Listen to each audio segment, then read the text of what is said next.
where all the TV sets are for Fox, as Fox has the Super Bowl this year.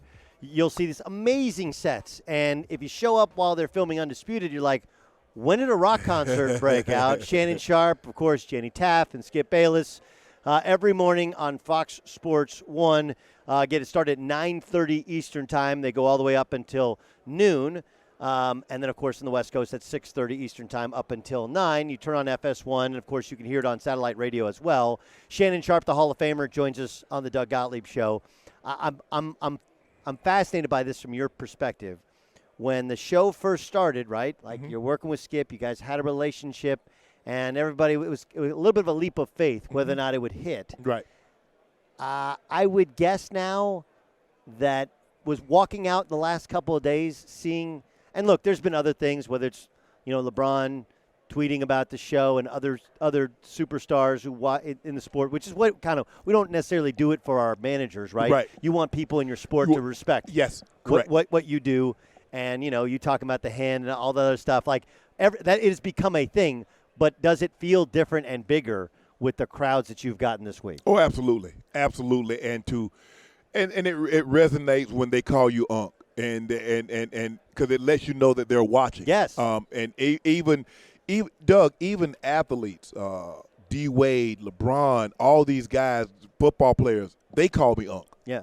It gives me great when I say something and Undisputed tweets it out, puts it out on IG or tweets it out, and I see some of these athletes like it. I'm doing something okay. Yes. The other thing that you've done, which and I know you're here for, you have an energy supplement, which everybody always asks, like, how does Shannon Sharpe do what he does? How do you guys how do those guys get up so early and bring the energy you bring on a daily basis? But you look like you could still play, right? And we lost Kobe, and I think there's a lot of reasons. I think his daughter and coaching basketball, and he had softened a ton. There's a lot of reasons that Kobe was turned from a polarizing figure to a beloved figure. Correct. Post-career. But I think another part of one of the reasons that people are so stunned by it was he looked like he could still play. Right. Right? Mm-hmm. There were even people that are like, man, Kobe should get on this LeBron thing. And Kobe was like, man, I cannot play anymore. I can't play basketball. Right. Let me start with you. How do you do it? Like, you haven't played, but you played an incredibly violent sport, one that ended your brother was a superstar, ended his career too early. How have you done this where you're in as good a shape as any human being on earth? Because I've always enjoyed working out. And I looked at it like football is what they paid me for. I worked out on my own. And it just so happens that they coincided, that the better shape I got in, the better I could play. And so for me is that I was always going to look a certain way. And everybody always told me, Doug, is that once you're done, you watch. You're not going to want to work out. You're going to eat whatever you want to eat. And I tried it. I mean, for me, during this, I've always, once the season was over, Doug, I was like, okay, I'm going to eat whatever I want to eat for a month. That would last 2 days. And then I would pick right back up the habits that I had had all season long. And once I retired, I was like, you know what? My body will tell me when I want to work out. I was like, I'm going to take as much time as I want. I'm not working out. If I work out, if I miss a month, 2 months, can't do it. I can't do it. You feel almost ill. You don't. I do. Right? I do. It's a part of me. And for me, my grandfather used to always tell my brother and I, he said, son, never mistake hard work for habit. He said, a lot of times people do things over and over and think they're working hard. A lot of times, Doug, people go to the gym and they think they're working hard. Right. You just go to the gym every day because you build up a habit of going to the gym. You're not working. You're fooling yourself.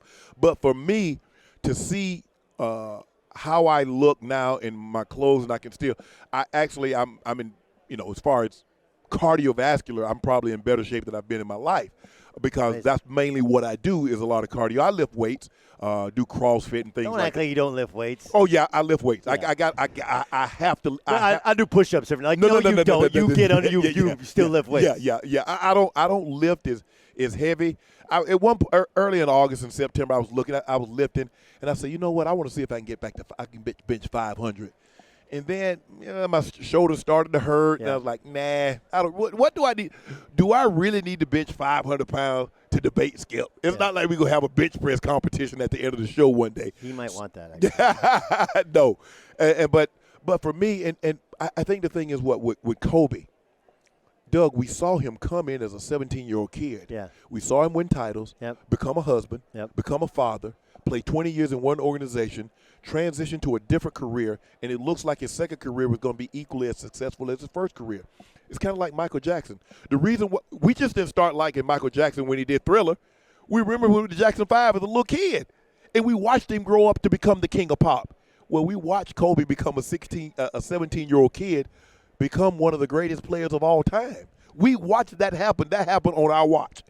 And so, and for that to happen and to see Kobe had all of a sudden, he had started to get out more. We had started to see him more at Staples. Yeah. We had started to see him more with his daughter at games, at WNBA games.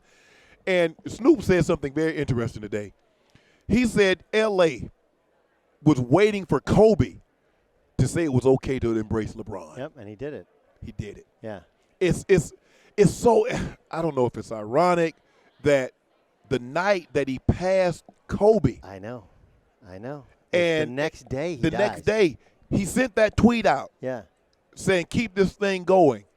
And it just doesn't, Doug, it doesn't seem, because our great athletes, we don't expect them to die like this. We expect them to live a long time, get old, go to sleep one night, and not wake up. Yep. Not tragically die in a helicopter. And like I said, I don't remember it, but Roberto Clemente died tragically in a plane delivering goods to Nicaragua. There was Jose Fernandez who played for the Marlins, of course, huge in the Cuban community, and he died in a boating accident. I would liken it, and look, I grew up in L.A.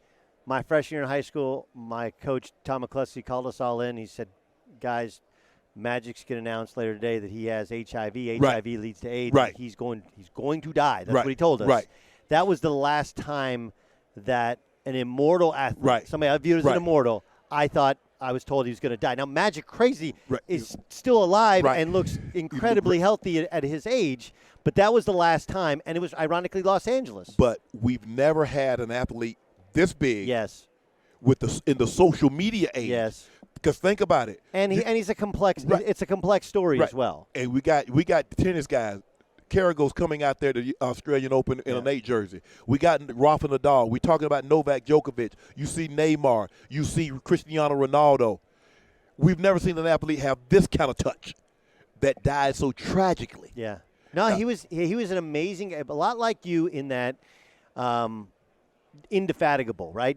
Tireless and up in the middle of the night, working out, thinking about his next thing, but also a massive texter of people late at night. Yes. And, he started playing tennis. Like, he and I were supposed to play tennis because he started playing tennis and getting good at it, but he started playing tennis because he was following around these guys. Right. And he'd just fly and show up at a match. Right. He got into soccer. Right. He'd fly and show up at a match. And the volume of people he touched is really. Can you believe that? No. And everybody said, well, I started playing basketball, or I started playing football, or I took that mentality because I saw Kobe shoot free throws with a torn Achilles. Yeah. And so I figured if I got a torn Achilles, I need to walk off the field, because if Kobe can shoot free throws, I can surely walk off the field. I talked to him, had a conversation with him at the Icon Awards in February. It'll be 2 years. And I was like, Kobe, you seem so content. I mean, how? Because most athletes struggle, especially the really great ones. You're an all-time great. Right. You devoted all this time. He says, now all my time is devoted. He says, I still have the same determination. Yeah. But it's just on the creative side. Yeah. He says, now I want to write and tell stories. It's just not dribbling the basketball or putting a basketball in the hoop. Yeah, it's fascinating he told you that, because he was telling me about how, like, when he was in school, like, that was what he loved doing the most. Like, people thought it was just about basketball. He played soccer. He's like, I love writing and telling stories. Right. And that was what he focused on. I want to ask you really quickly about the game. Shannon Sharpe joining us in the Doug Gottlieb Show, Hall of Famer, co-host of Undisputed, which you see every morning on Fox Sports 1. Pat Mahomes, there's a lot of people who they try and find guys he's like. Is there some Elway to him? Yeah. He has the arm talent, the ability to throw the ball 60, 70 yards. That's like John. I don't know if he can spin it like a Marino and a Aaron Rodgers. His ability to throw the ball on the move accurately is like Aaron Rodgers.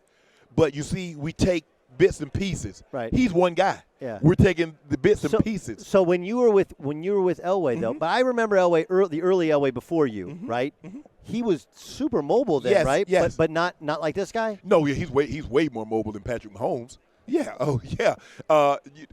John didn't run as much as he got older, but when John was this age, John was way more mobile. Yeah.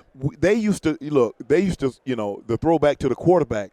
John caught a bunch of those. They're not running no throwback to Patrick Mahomes, but I've never seen anybody the ability he has to not only throw the ball with accuracy, to throw the ball with distance. See, a lot of guys can throw the ball from a clean pocket. Yeah. But his ability to throw the ball on the move and throw it 50, 60 yards, to throw the ball with accuracy on the sidelines, is second to none. Last thing, you won this thing 3 times. Mm-hmm.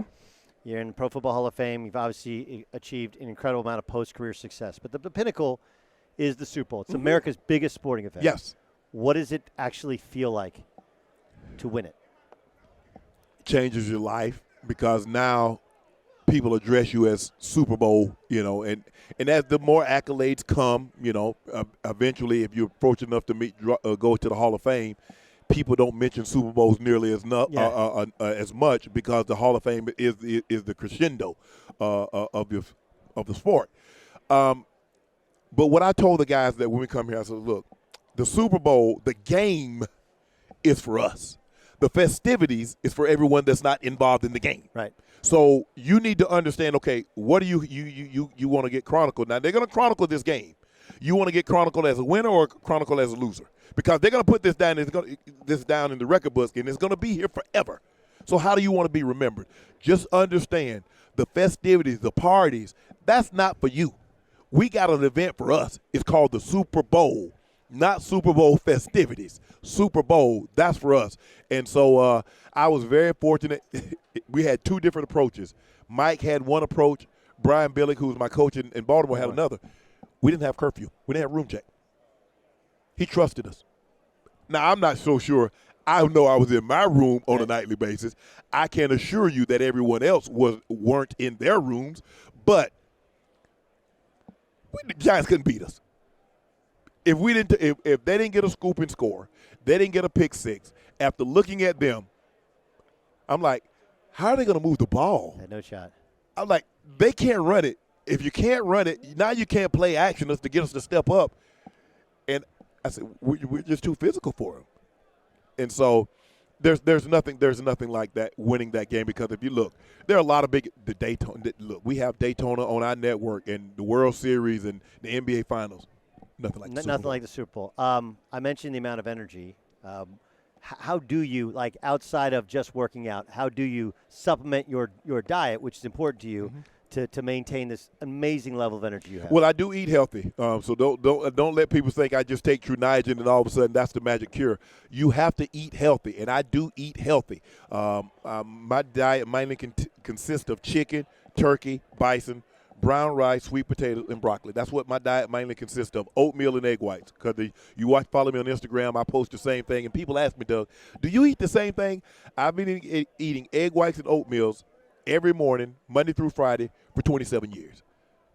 So, yes, I do eat the same thing. But I started taking True Nitrogen, like I said, about 15, 16 months ago because I needed some energy. And it's been unbelievable for me. And with a sensible diet, and this product, I believe you can get the same benefits that I got. I'm not going to say you're going to look like me, because you're not going to lift the amount of weight that I lift. Correct. But you will have the amount of energy that I have. Skip says he can bench more than you now. you clearly ducked out of a bench press competition. He's the one and only Hall of Famer. Of course, you'll see him throughout the weekend and all year on Fox Sports 1, Undisputed, every morning, 9:30 Eastern up until noon. The great Shannon Sharpe. Hey, what up? Doug Gottlieb here. Make sure you subscribe to our YouTube channel here at Fox Sports Radio. You can catch my show, all the shows on Fox Sports Radio, unique interviews, strong takes, just interesting discussion on the sports topic of the day, of the week, of the month. It's all encompassing. It's everything you need right here on YouTube. Subscribe.